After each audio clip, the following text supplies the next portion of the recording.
So, hi mga beshies. Ito yung meal namin sa Qatar Airlines. First meal namin.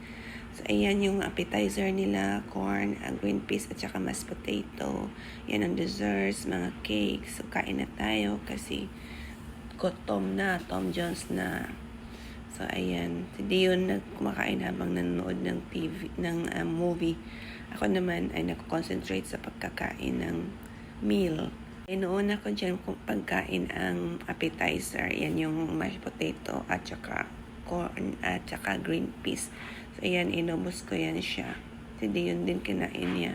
Okay naman yung lasa. Wala namang problema.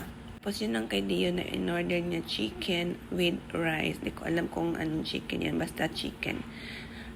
Yan siya. Ganun yan ang amount ng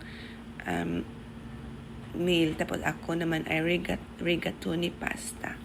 So yan. Wala akong sa mood na kumain ng rice. So yan lang pasta yung in-order ko. Laki naman ng pasta nila. Pero hindi ko siya inubos. Hindi ko naubos. So yung sobra ay binigay ko kay Dion. So yan. Nanonood ng movie habang naman ay kumakain ng meal. Busy sa pagkain ng mga tao dyan. So, mga ilang pieces lang, piraso lang kinain ko dyan. Tapos, ito naman yung brownie nila. Yung dessert nila, isa lang din kinain ko. Ayan lang din kinain ko. Kasi yung si Dion, hindi din niya kinain yung dessert niya. Hindi siya mahilig sa dessert. So, yan. Hindi siya matamis, pero hindi ka talaga na makakadalawang piraso na kasi hindi ako, ayoko na magpakabusog pa sa airline.